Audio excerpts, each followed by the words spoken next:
Senado registra 7 novos pedidos de impeachment contra Moraes e Toffoli. Isso mesmo. O Senado Federal iniciou 2025 com 7 novos pedidos de impeachment protocolados contra ministros do Supremo Tribunal Federal. Desses, 6 são dirigidos a Alexandre de Moraes, enquanto um é contra Dias Toffoli. Os requerimentos foram apresentados ao longo de 2024, mas somente agora inseridos no sistema legislativo, em meio à troca iminente de comando na presidência do Senado. Essa mudança pode influenciar diretamente na condução dos processos, já que cabe ao presidente do Senado decidir sobre o avanço ou arquivamento das petições. Kassab traz sistema. Diz que Haddad é um ministro fraco e que hoje Lula perderia a reeleição. É isso mesmo. O presidente nacional do PSD, Gilberto Kassab, disse nesta quarta-feira que vê o ministro da Fazenda, Fernando Haddad, com dificuldade de se impor no governo. Segundo ele, ter um ministro fraco no comando da equipe econômica é um indicativo negativo para o governo. Hoje, o que a gente vê é uma dificuldade do ministro Haddad de comandar. Ele prioriza convicções, projetos que não acabam se tornando realidade porque ele não consegue se impor no governo. É um ministro da Fazenda fraco. Um ministro da Fazenda fraco sempre é um péssimo indicativo, disse em evento com investidores em São Paulo.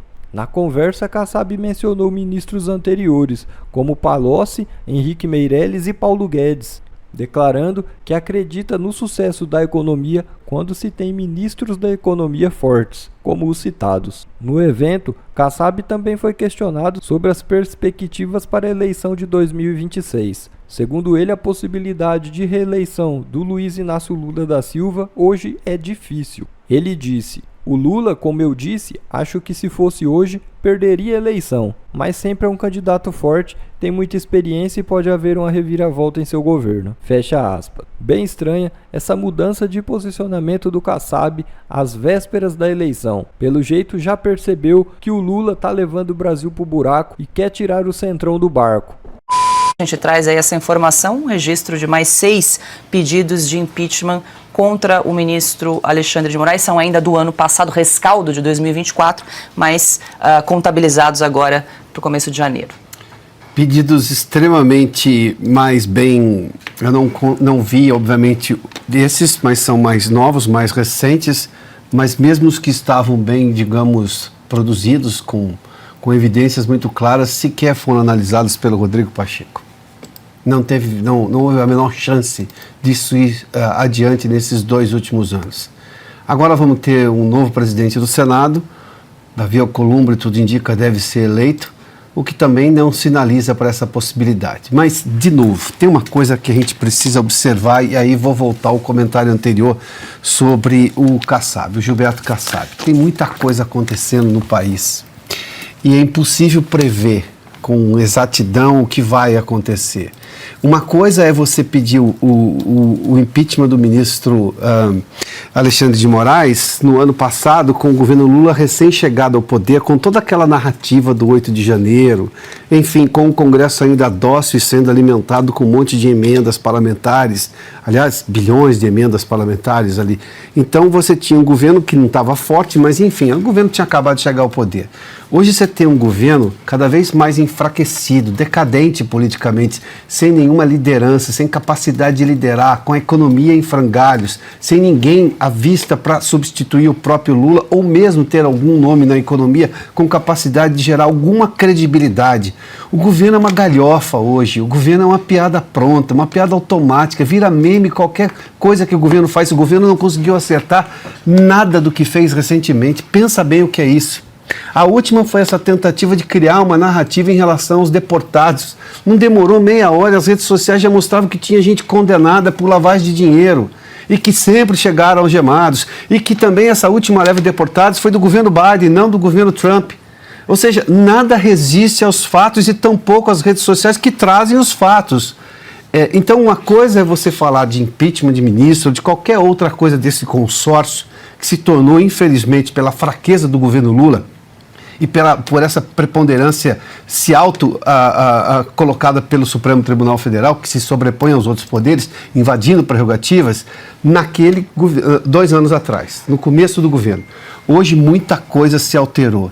Daí em que pese a desesperança, vez ou outra, né, assole a paciência do brasileiro, fato é que tem muita coisa acontecendo. E essa declaração do Kassab derrubando a lógica do governo Lula, o futuro do governo Lula, não é gratuita. Antes de passar aqui para o Augusto, deixa eu só registrar aqui uma notícia que o Copom elevou a taxa básica de juros, a Selic, para 13,5% ao ano. A gente já volta aqui com o Piotr para comentar, mas só para não perder aqui o gancho. Augusto, a gente está falando aqui sobre pedidos de impeachment de ministros do Supremo Tribunal Federal. Uma prerrogativa do Senado Federal, eleição para a presidência do Senado no próximo sábado agora. Eu quero antes fazer uma pergunta ao Silvio, sempre informadíssimo sobre esses detalhes, que é a seguinte, Silvio, já se sabe quem é o vice-presidente? Será o vice-presidente do Alcolumbre, caso ele se eleja? Já está escolhido ou não? Olha, Augusto, a depender do que o astronauta Marcos Pontes fizer até lá, cumprindo ou descumprindo o acordo, há uma chance grande de o PL ter esse cargo na mesa diretora. Tem o União Brasil, que é um outro partido forte, mas o PL tem hoje uma bancada robusta e a negociação passou por isso. Mas resta saber se será quebrado o acordo ou não.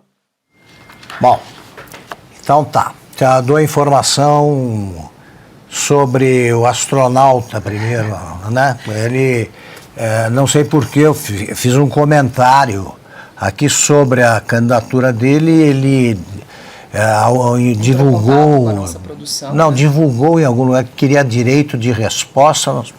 Nós dissemos que, imagine, direito de resposta, estávamos prontos para entrevistá-lo, para que ele dissesse o que quisesse. Ele marcou uma entrevista para hoje e cancelou sem maiores explicações.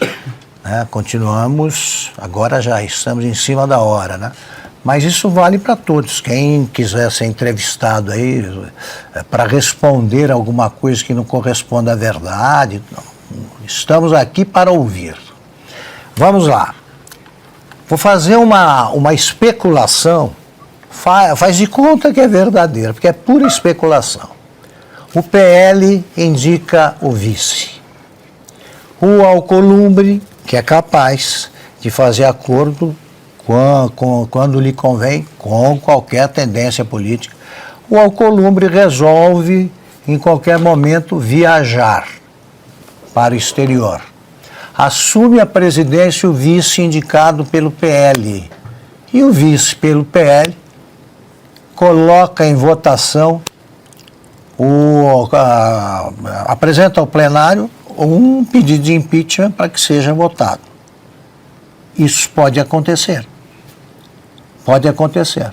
O Alcolumbre disse, olha, não tenho nada a ver com isso. O meu substituto fez isso. Basta votar, colocar em votação, não precisa ser aprovado. Basta colocar em votação o pedido de impeachment para que o Supremo mude imediatamente a sua postura, mesmo que não seja aprovado, porque a oposição ainda não é majoritária. Havendo essa votação, o Brasil muda. Pensem nisso. Bom, falando sobre impeachment, ainda no Congresso, nesta quarta-feira, o pedido de impeachment de Lula chegou a 118 assinaturas. A maioria dos signatários é do PL, mas há apoio de partidos aliados como o MDB. O pedido é baseado numa suposta pedalada fiscal relacionada ao bloqueio de 6 bilhões de reais no programa Pé de Meia, pelo Tribunal de Contas da União. O pedido será protocolado no próximo sábado, durante a escolha dos novos presidentes da Câmara e do Senado. Lula enfrenta outros 19 pedidos de impeachment, mas a tramitação depende do apoio político e, claro, do novo presidente da Câmara, que será anunciado aí no próximo sábado, né, Silvio? A Revista Oeste fará a cobertura aí das eleições do Senado e da Câmara no próximo sábado. Tem aí os favoritos, Hugo Mota para a Câmara e Davi Alcolumbre para o Senado, mas vamos acompanhar aí as cenas dos próximos capítulos. Olha, Paula, a menos que alguma tempestade aconteça, Hugo Mota, jovem, 35 anos, deputado da Paraíba, será o novo presidente da Câmara dos Deputados e o mais jovem a sentar na cadeira. Ele é do Republicanos, o partido que tem como principal expoente nos governos estaduais Tarcísio de Freitas, mas um partido que é alinhado a esse centrão, que faz parte e representa esse centrão, principalmente na figura do Marcos Pereira, que dirige a sigla no Congresso Nacional. Nesse microcosmo da Câmara dos Deputados, o Hugo Mota representa a linha sucessória que vem lá atrás, do centrão do Eduardo Cunha, que passou para o Arthur Lira. O Arthur Lira só fez esse centrão se tornar mais musculoso com o passar do tempo, ocupando espaços, comissões, a mesa, cargos até no governo próprio, governo Lula da Silva. E hoje, o Arthur Lira faz o Hugo Mota seu sucessor. Marcel Van Hatten vai disputar, é uma candidatura de protesto. Marcel é seguramente um dos deputados mais brilhantes que o Congresso tem, com uma verve, uma capacidade de discursar, de levantar boas bandeiras. Não é a primeira vez que vai competir, mas dificilmente angariará votos suficientes para levar uma eleição para o segundo turno. Tem também um candidato do PSOL que só é candidato porque ele quer aparecer, quer subir na tribuna e fazer discurso num dia em que boa parte do Brasil estará atenta à transmissão da eleição da Câmara e do Senado aqui, inclusive na Revista Oeste.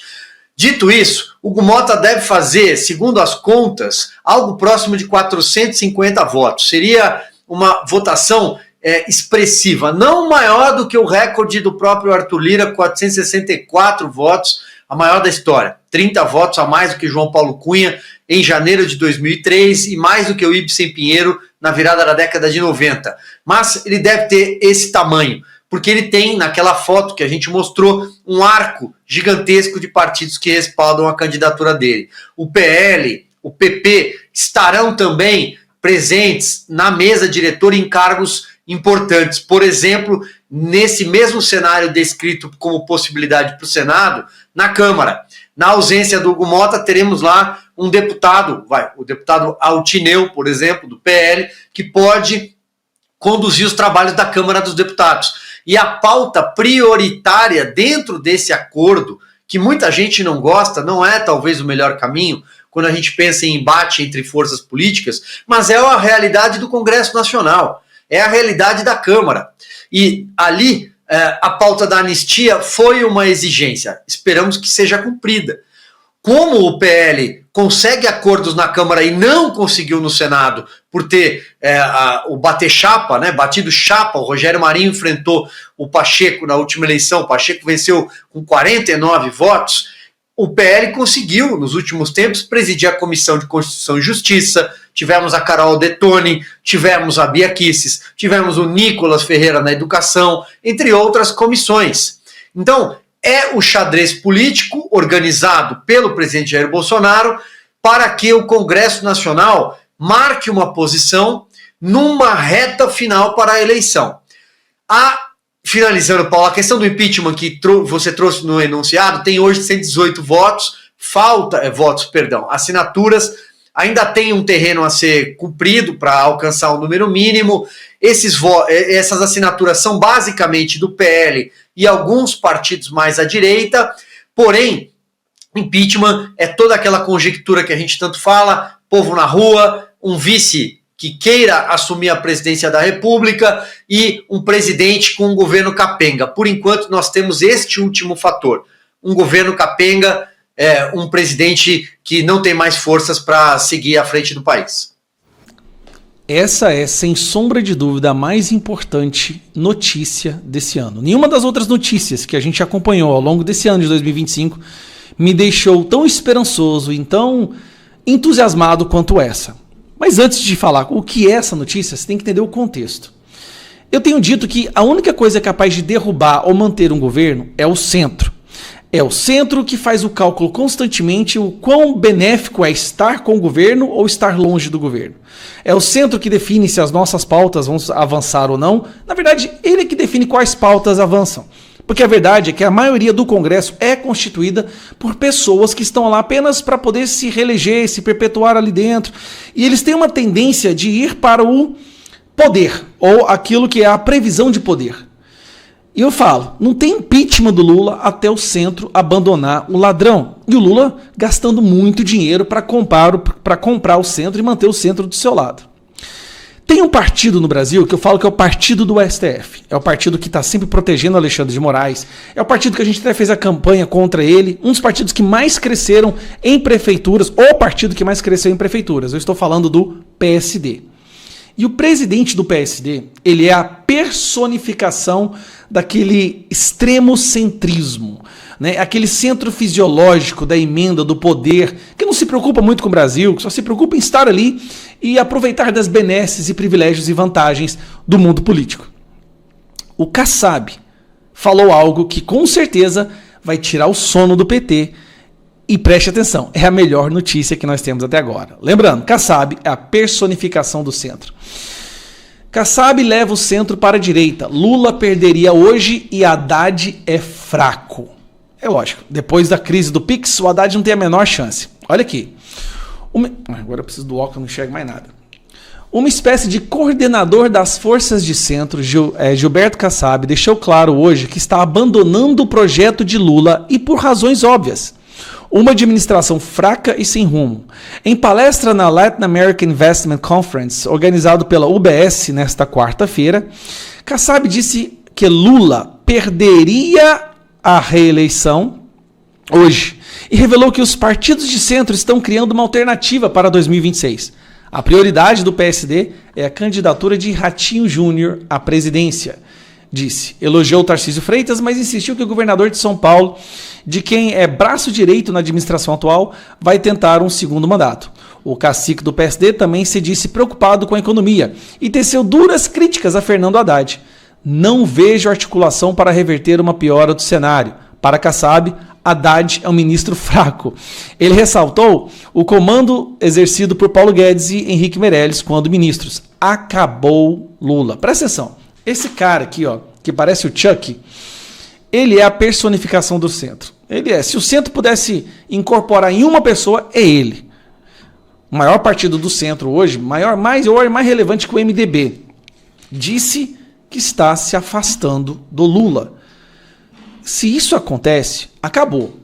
Acabou o governo. Aí não tem ninguém que segura o impeachment do Lula mais.